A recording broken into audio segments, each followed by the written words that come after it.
شاہ صاحب یہ جو بات کی نا انہوں نے کرٹیکل تھنکنگ، میں نے نا یہ اس لیے پوچھا کہ آپ سے پوچھو، اب یہ ڈاکٹر صاحب نے بات بتائی اور جو لینگویج استعمال کی یہ بالکل آج کے استاد کی ہے. اگر میں اس کو حدیث کے نام سے لے کر چلوں تو اللہ تعالیٰ کے رسول صلی اللہ علیہ وسلم نے کیا فرمایا کہ وہ بات جو بغیر تحقیق کے تم آگے بھیج دیتے ہو، یہ کرٹیکل تھنکنگ ہے کہ آپ کے پاس کرائٹیریا ہونا چاہیے. کیا آج ہمارے اساتذہ، ہمارے علماء کرام، ہمارے پڑھنے لکھنے والے لوگ، ہمارے وہ دوست، وہ احباب جو کہ مدارس میں بچوں کو تعلیم دیتے ہیں، کیا وہ رول ماڈل ہیں واقعی کرٹیکل تھنکنگ کے؟ دیکھیں، نبی کریم علیہ الصلوۃ والسلام نے ہمیں اللہ کے قرآن سورہ الفرقان میں ایک دعا کی یاد کروائی. وہ دعا کیا ہے؟ ربنا حب لنا من ازواجنا و ذریاتنا قرۃ اعین وجعلنا للمتقین اماما.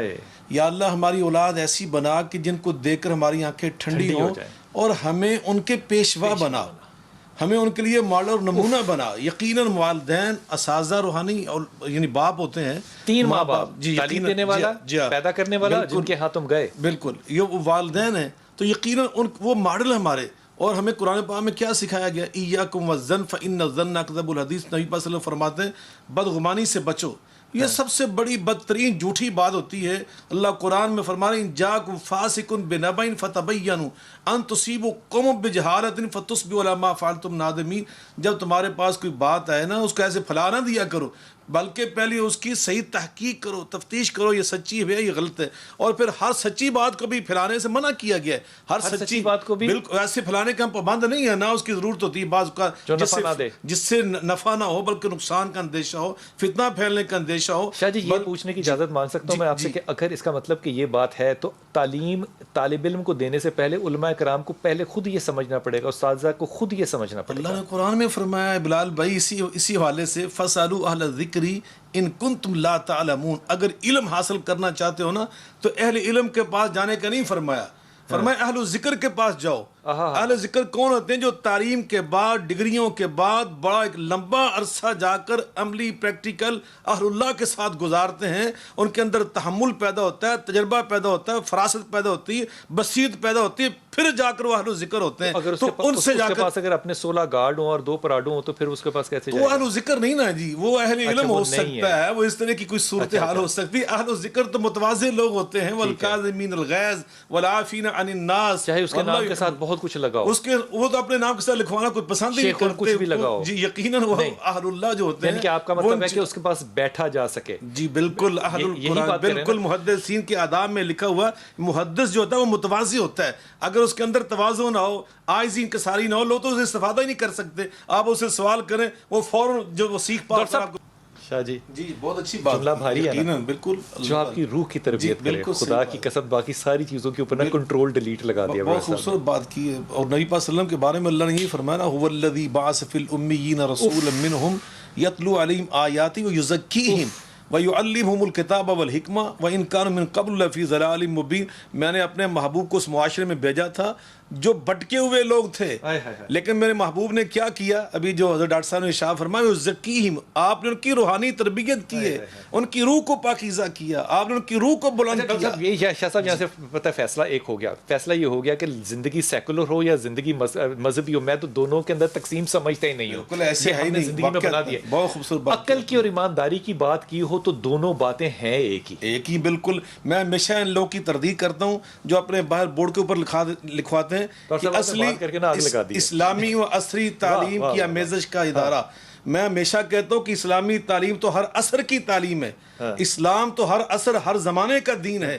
اس لیے یہ کہنا کہ یہ اسلامی جو تعلیم ہوتی ہے یہ عصری اور موجودہ دور کی تعلیم نہیں ہے تو بات ہی غلط ہے سرے سے. اس لیے آپ نے بڑی خوبصورت بات کی کہ یہاں جو دینی اور دنیاوی دو الگ الگ ہم کر دیتے ہیں، یہ تقسیم ہے ہی غلط سرے سے.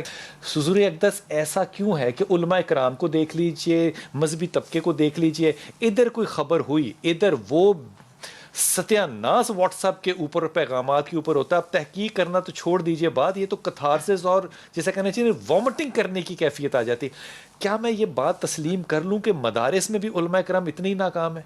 میں یہ سمجھتا ہوں کہ یقیناً جیسے انہوں نے کہا من حیث القوم ہمارے اپنی کمزوریوں کے طرح کو احساس کرنا سے تو ہماری توقع زیادہ ہے. میں کرتا ہوں من حیث القوم، جو ہمارے اندر ہر طبقے کے اندر خامیاں اور کمزوریاں آئی ہیں، ہمیں ان سب کو اس کا اقرار و اعتراف کرنا چاہیے، تبھی وہاں سے اصلاح کا پہلو نکلے گا. دوسری بات میں یہ سمجھتا ہوں کہ اللہ تعالیٰ نے ہمیں کچھ اصول زندگی سکھائے ہیں. جن میں یہ فرمایا کہ ظن المؤمنون والمؤمنات بانفسہم خیرا، جب کوئی بری بات آپ سنیں نا تو فوراً آپ اس کے اوپر یقین نہ کیا کریں، بلکہ اپنے معاشرے کے بارے میں، اپنی سوسائٹی کے بارے میں مثبت سوچ رکھا کریں، خیر کی سوچ رکھا کریں کہ نہیں یہ بات غلط ہوگی۔ بنیادی طور پہ آپ کا سب سے پہلا تاثر یہ ہونا چاہیے، یعنی کہ آپ فوراً منفی سمجھ کر یقین لیں اور فوراً اس کی نشر و اشاعت شروع کر دیں، یہ تو اسلامی طور پہ بالکل منع ہے۔ دوسری بات یہ ہے کہ ہم نے تعلیم تو بہت دی ہے، میں سمجھتا ہوں ابھی جو ڈاکٹر صاحب شاہ فرما رہے تھے، مدارس بھی میں سمجھتا ہوں بے تحاشا بن چکے پاکستان کے اندر، سکولز بھی موجود ہیں، کالجز موجود ہیں، دیگر ادارے موجود ہیں، لیکن ہم نے تعلیم کا صحیح ہدف اپنے بچوں کو نہیں سمجھایا۔ یہ ہدف ہم نے اس سے لینا کیا، اچیو کیا کرنا ہے؟ ہم نے تعلیم کا ہدف کیا دیا ہے؟ پیشہ، ہم نے اس نوکری دی، پیسہ دیا، امارت دی، سماجی مقام دیا، لیکن نبی پاک نے ہمیں یہ نہیں دیا۔ آقا فرماتے اللہم انی اسألک علما نافعا، میں اللہ آپ سے وہ علم مانگتا ہوں جو نفع بخش ہو، وَأَعُوذُ بِكَ مِنْ عِلْمٍ لَا يَنْفَعُ، مجھے وہ علم نہیں چاہیے کہ جس میں نفع نہ ہو۔ اب علم جو نفع والا علم کون سا ہے؟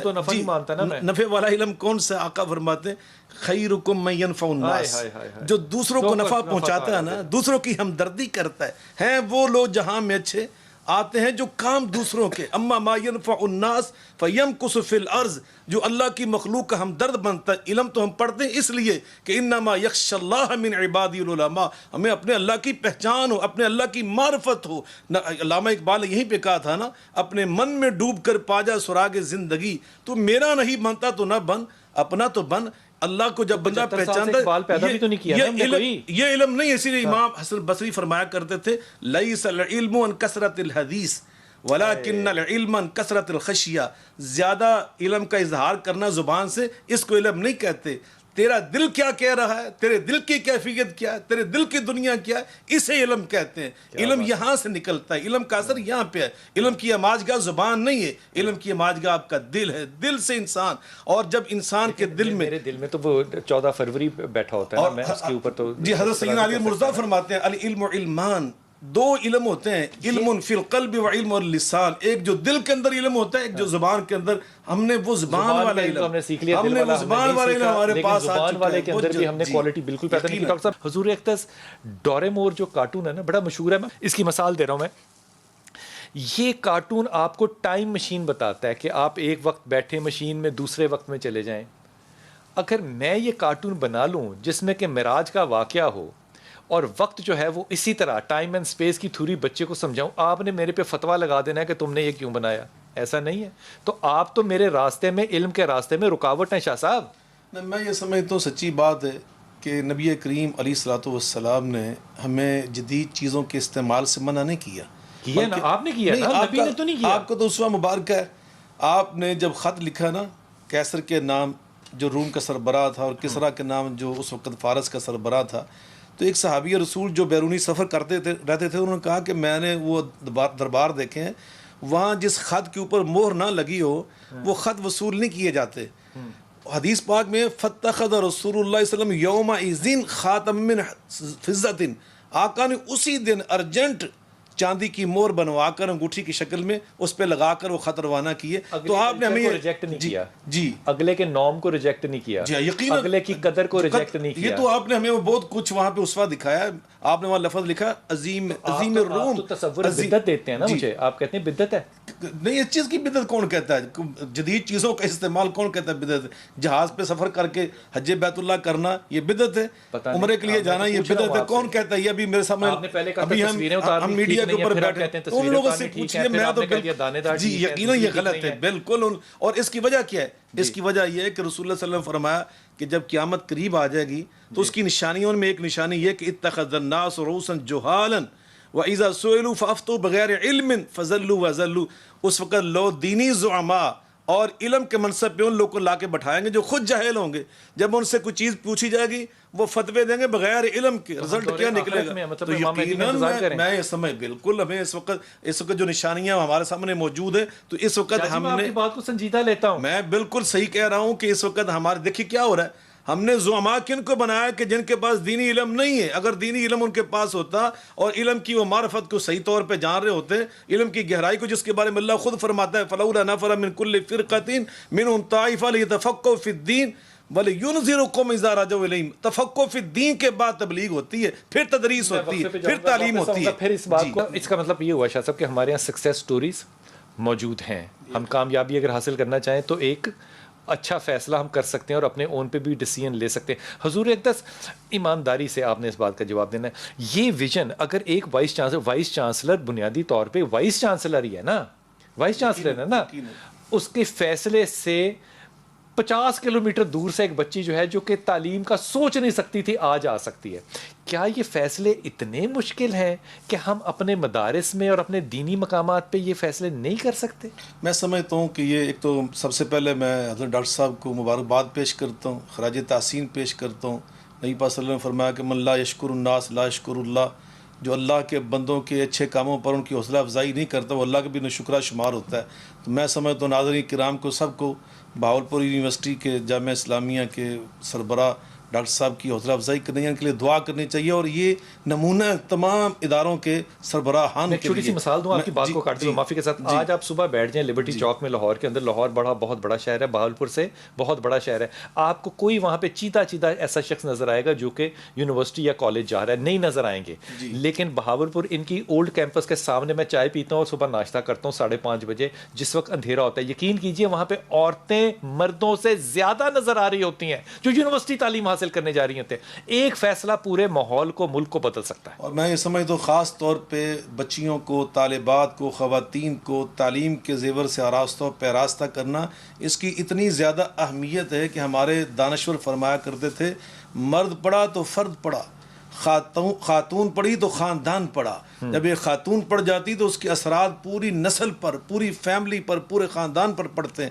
تو یقیناً مائیں بڑا اثر انداز ہوتی ہیں اپنے بچوں کے اوپر. تو سیدہ فاطمہ کا جو کردار تھا وہ حضرت امام حسن میں نظر آیا، امام حسین میں نظر آیا، تو یقیناً اس کی ضرورت تھی. لیکن ایک بات میں یہاں اور کہنا چاہتا ہوں بہاولپور یونیورسٹی کے حوالے سے کہ نبی پاس قرآن میں اللہ فرماتے ہیں مسجد اسست علی التقوی من اول یوم، جس چیز کی بنیاد پہلے دن سے نیکی خیر کے جذبے پہ رکھی جاتی ہے تو یقیناً جی ہاں، تو نواب صادق کو اللہ تعالیٰ جنت میں اعلیٰ مقام عطا فرمائے.